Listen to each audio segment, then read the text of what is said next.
talks about the attitude of gratitude. Wow, I love it. Attitude. And it's something that you develop within yourself over time when you become aware of it, how important it is to assess your life, assess what's going on, and be grateful, learn to be grateful for having had those experiences in your life. One. Hello and welcome to the Dr. Joy podcast. Today's topic is going to be gratitude. How do we get it? Where does it come from? But before we discuss gratitude, Dr. Joy, you have a special guest. Yes, so we have Dennis Reitz. He's a graphic designer who specializes in architectural signage. And Dennis and I actually, for now months, been having discussions in the mornings, have coffee and talk about random stuff. And today I was telling him that we have moved from Barry Edwards' right brain thinking to my book that I published in Joy and Health and Happiness. Then I changed from that to JoyScore. And JoyScore, when we published, had mind, body, and life as three domains.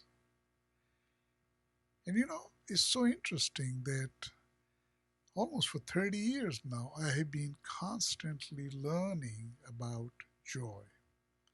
I knew about joy 30 years ago, but I have continued to learn more and more and more. And now the three domains, instead of being mind, body, and life, they are mind, health, and success. So I said, Dennis, we need your help. I gave him the book from Barry Edwards to look at it and then give us some feedback as to what we need to do because our book is already outdated. And this is something very interesting about design. In late 80s, I was the delegation for design conference in um, um, what's the place where CNN headquarters are? Atlanta. Atlanta, Georgia. So I talked about design, and the best thing I could explain was that any time you find something working, functioning, it's obsolete. Because anytime you reach a point of something like, if you have an iPhone, if it's working, it's obsolete because they got three other models ahead of it. So this is how design works. And based on that concept, I won the design competition for Europlex because we researched every cinemaplex in the world and we put it in the conference room. And I said, look, this is what we can't do because it's already done. So that's where we are. We've kind of published a book, published an app, and I feel they're both obsolete. So back to you. Okay. But how does Dennis fit into all? Do you agree with this, Dennis, that when a building is built, that it's already obsolete?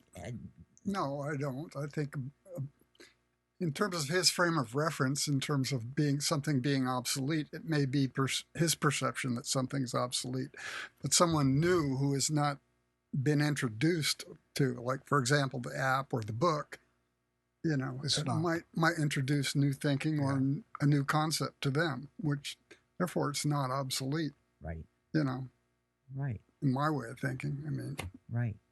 I mean, being a professor, we use books all the time that get updated, but the updates are very minimal just because news happens, society changes, cultural ideas change, things like that. But still, the basic building blocks of a book still remain the same. Yeah, Isn't that the true with design? I mean, you can absolutely. only Well, design is a slightly unique profession.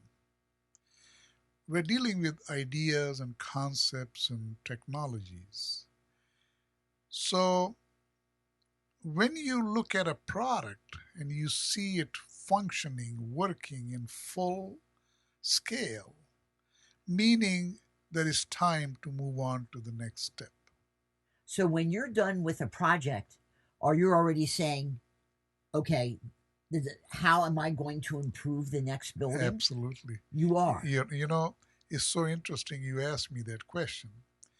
So, all my life as an architect, every few years I got bored with what I was doing because I had excelled it. So, wherever it was I was focusing on, excelling in, I feel this is it, we're done. We got to move on to something new next.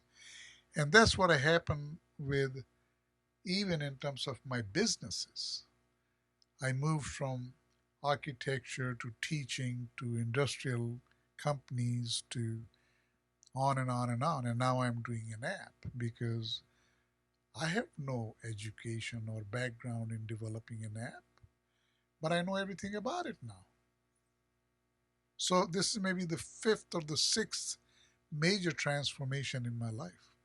In regards to JoyScore, are you saying like now that the app is out and the book is complete, that there's more information you want to share with people to Yeah, take them to the yeah. next step? See, for instance, I'll give you an example. Okay, we talked about body.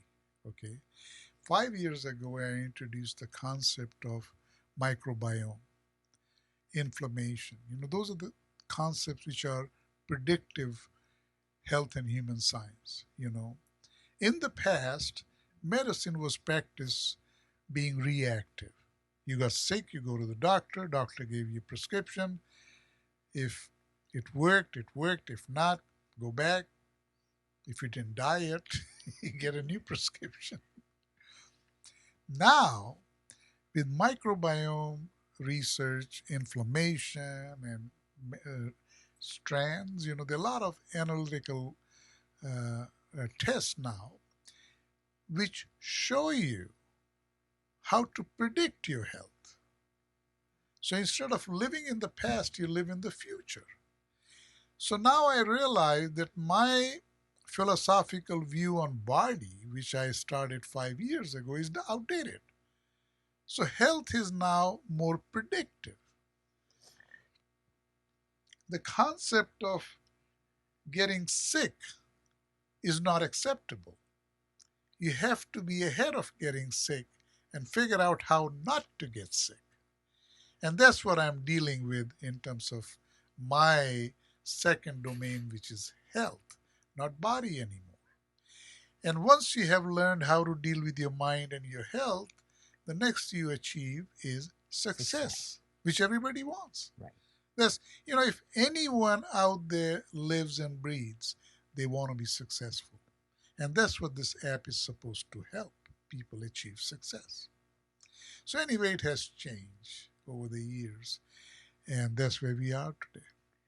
Dennis, let me come back to you because you're a graphic designer. I was. You were. What changes, Dr. Joy talks about revisions and changes and things like that. Did you see that same sort of thing when you were doing graphic design? Has it really changed that much over the years, or are you still using the typefaces that will appeal Well, to people? graphic design has evolved like everything else. But type styles are timeless in the sense of their design. There are classical type styles that are used, serif faces. The book that Betty Edwards wrote is printed with a serif faced font. And whomever designed it, she alluded to that person, but all that stuff comes about in terms of his discussion about architecture. Architecture can be timeless. The design of an automobile can be timeless in terms of its aesthetic quality. And so for me, when somebody says it's architecture is obsolete or, automobiles are obsolete, they may be in a frame of reference of 10 or 100 50 or 100 years from now. But the reality is that the aesthetic design of a building, the aesthetic design of a automobile, or a graphically designed book, for example, there's beauty in its design, and if there's beauty in its design, it's a timeless object. It's timeless in its value because it will always retain that beauty. Architecture, the Taj Mahal from his home country, is a timeless expression of architecture. It's a one of a kind, and it will always be that until it crumbles to dust at some point in time, if that ever happens. Right. That's a very good example Dennis took of a piece of architecture which has lived for so long and would live forever and would not change. Is my statement about anything you see is obsolete is proven wrong by his example. It's not true. Maybe products, if you're looking at an iPhone or a smartphone, maybe, because when iPhone is released, they already have 3 more models being worked on to release, and this is how they make money. Right. but Right. but the idea of that anything you see and works is obsolete is not necessarily true. Well, alluding to that, the pyramids in Egypt. Yeah. How old are they? They're crumbling, right, due to the elements and progress of time. But architecturally, it's a valid design. Yeah. It's been repeated here at Cal State Long Beach on the Long Beach campus with their sports auditorium. It's also been repeated again in Las Vegas, one of the casinos in Las Vegas. Right. So, I mean, a pyramidal structure will always be, have its value as a design. Right. So, as far as type is concerned, though, there have now been studies talking about people looking at apps and reading stories on their phones. There are certain typefaces that are more effective with people who are over the age of 35 than there are with people who are younger than 35. And so, I mean, could you ever imagine a can of Coca-Cola with them ever changing that logo typeface that has been as long as but that's not a good example. Has. Coca-Cola is not a good example. Why not? Because it's a product. I know, but it's an image, or what you see there is implanted in your mind. Like logos and things of that nature are just universal. Coca-Cola. It's not a typeface, is it? Coca-Cola is a trademark. It's trademark. Derived from a typeface, right. But it's a brand. Right. And they did try to change it at one point in time where they went to a different look, but they always come back to the original brand. Yeah. Pepsi has changed its type multiple times. Pepsi NBC has changed its face. Yeah. In fact, you were saying about the ages, and Dennis and I have had these discussions on our app because some of the typefaces are not appropriate to be able to read clearly. Exactly. The size, the font, the spacing between the lines. Exactly. All of that. All those things are critical. And our designers who are doing the app and our lead graphic designer doesn't understand all that. It takes someone like Dennis to be able to comprehend that and say, hey, this is wrong, and we got to change. Right. I mean, but that's the nature of things, Exactly. Okay. Well, I want to ask our AI friend a little bit about the topic of gratitude. Okay. So, define gratitude. Searching for gratitude definition. Gratitude is the quality of being thankful and appreciative. It is a positive emotion that involves recognizing the value of something or someone and responding with feelings of kindness, warmth, and generosity. The word gratitude comes from the Latin word gratus, which means pleasing or thankful. Practicing gratitude can have many benefits for mental and physical health, including increased happiness, improved relationships, and reduced stress. Is there anything else you would like to know about gratitude? No, I think that This pretty is much very says it. well said. In fact, I like to add something to Yeah. it.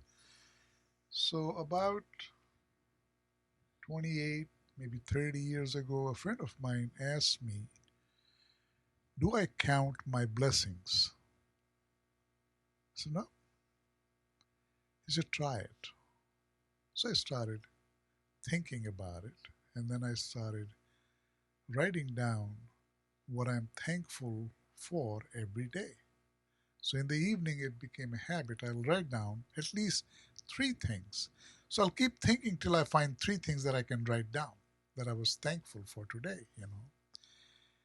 And that made me so much happier in my life because every morning when I woke up, I was thinking positively in the mindset of gratitude instead of bitching and moaning about anything. So that concept of thinking of blessings or gratitude every day, every night, and writing it down changed my life. And that is so interesting to hear because Dr. Robert Emmons from University of California at Davis Uh-huh. has been studying gratitude for more than a decade. Uh-huh. He asked a group of people to keep a gratitude journal. Oh, that's Um, and he asked them to keep the journal for only 3 weeks. okay. Only 3 weeks. And his results have been overwhelming. More than 1,000 people from the ages of 8 to 80 found that people who practice gratitude consistently report a host of benefits, including physical, social, physical and social, um, just by keeping a journal for only 3 weeks. From the physical side, it was a stronger immune system, which speaks to you people really, not you don't want to get sick. What are the things you can do not to get sick? So there were stronger immune system, less bothered by aches and pains, lower blood pressure, exercise more and take better care of their health, sleep longer and feel more refreshed, higher levels of positive emotions, more alert, alive, and awake, more joy and pleasure, more optimism and happiness. You know, journaling, writing. So years ago, I went to Harvard Business School OPM program because I had 9 companies, never had taken any business program. I have mostly architecture, teaching, this, that. So I did. And there was a fellow there, a professor who was tracking Harvard business graduates for 30 years. And his doctrine was that people who made notes, just wrote things down instead of just keeping in their heads, their learning was many, many, many times higher than people who didn't make notes, which goes back to journaling. Right. So I had learning from that, I started making my students in my classes take notes. And then they had to word processes or type it and turn it as part of their um, semester end journal, treating binder with all their notes in it. And the purpose of that was when they took the notes and typed it, their learning went so much higher because they reviewed that information 3 times. And then they walked away with a notebook which had everything we talked about in the class. So 5 years later, if they say, oh, What did he talk about? I got it in my notes because I have the binder.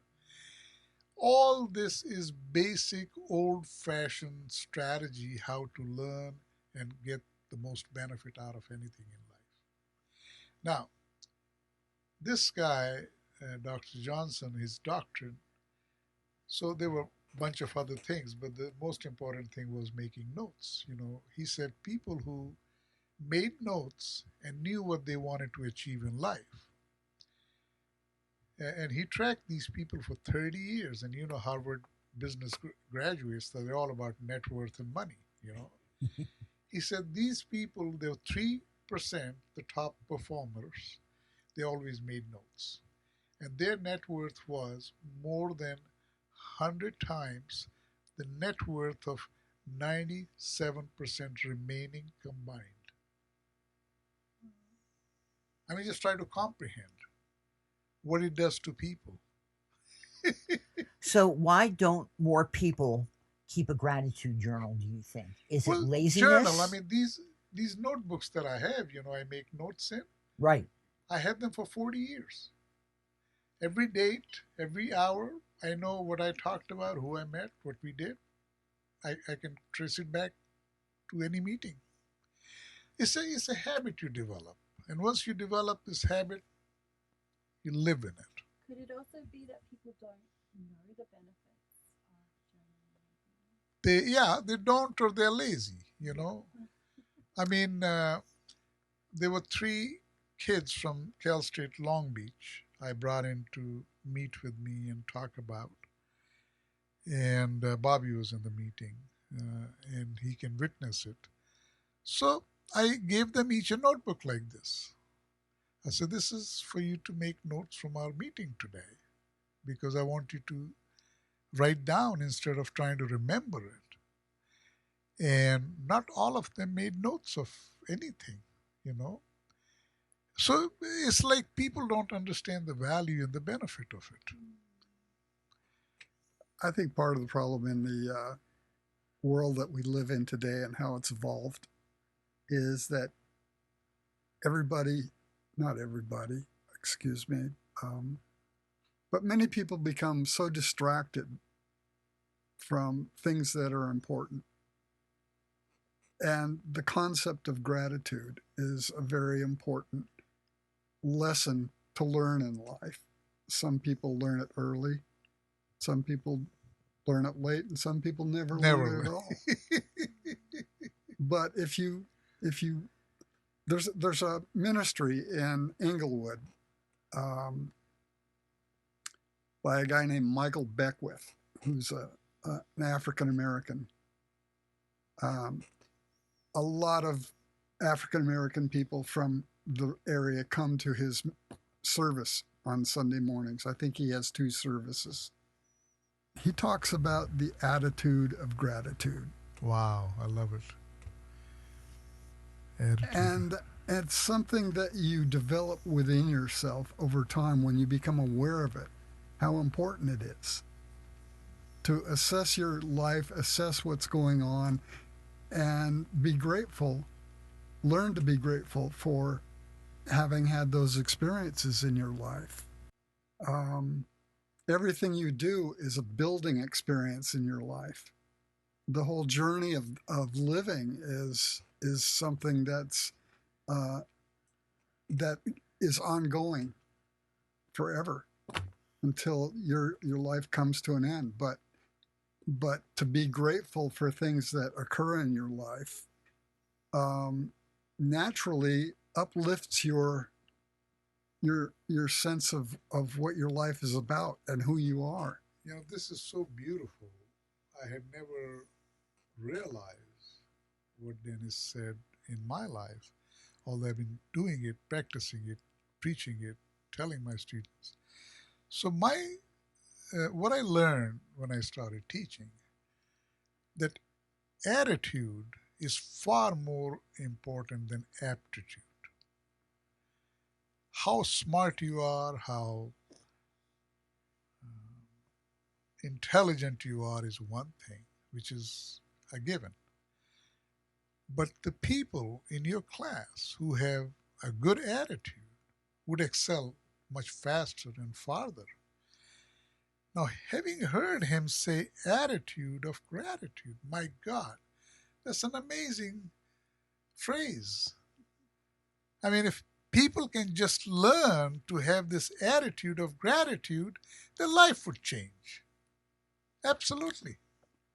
Maybe that should be a new chapter in your book. Absolutely. In fact, I just wrote it down. I mean, to me, that is so powerful. Yes. And I'm going to go down and listen to this guy one day and see his sermon about uh, attitude of gratitude. Right. It's phenomenal. Yeah. The one interesting thing that I find in teaching nowadays is there's so many distractions going on in the classroom. It's in fact, thank you. Yeah. If you didn't see it, everybody, Dennis just held up his smartphone. In fact, a very famous journalism designer by the name of Mario Garcia, who works out of Columbia University, he did the redesign of some newspapers in India, the Wall Street Journal, Philadelphia Inquirer, places like that.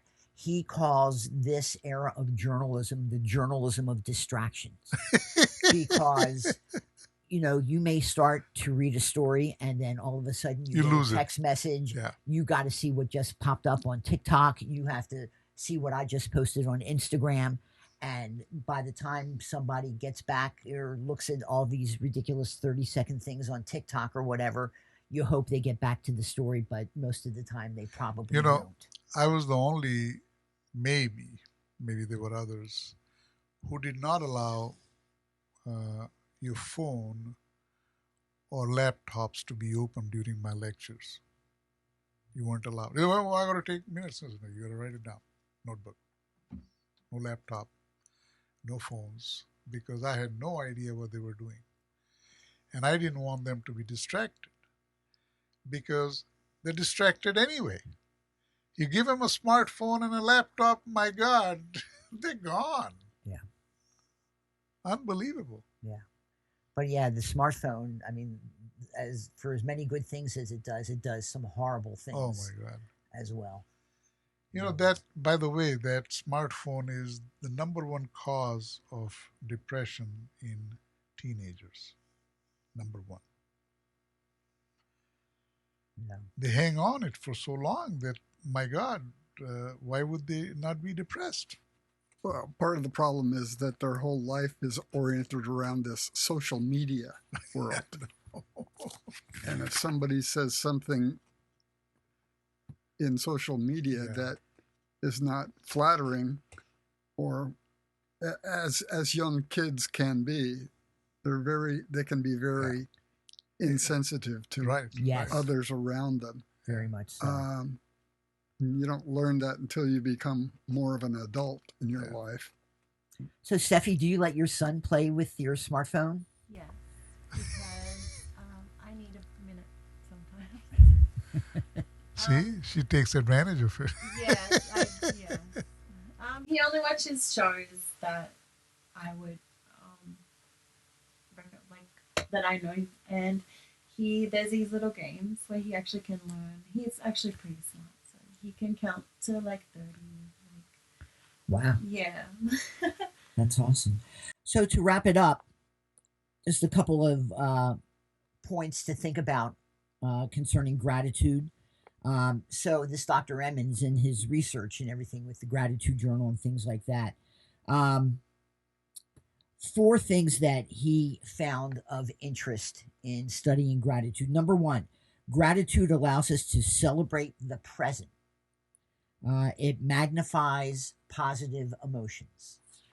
Number 2, gratitude blocks toxic, negative emotions such as envy, resentment, and regret. Number 3, grateful people are more stress resistant. And number 4, grateful people have a higher sense of self-worth. Wow. This is so powerful. I think that might be another formula for success. Yeah. I mean, it's just this attitude of gratitude can do so much to you. You're bound to be successful no matter what you're doing. Right. Yeah. So, you know what I'm going to start doing today? I'm going to start a gratitude journal. Yeah. I am. I'm going to see if I can do it for 3 weeks. And we have a journal, an app journal. Yes, we have in our app we have a game which is called Gratitude Journal. I'm going to do it. I'm going to do it for 3 And weeks. actually, I insisted to develop it because I wanted people to be able to do that as part of the game. You know. All right. Beautiful. I'm going to do it. I'm going to do it for 3 weeks. Thank you. We'll check in each week. Yes, we will. So thanks, everybody. Have a great week. We will see you next week Yes, on sir. the Dr. Joy podcast. Thank you.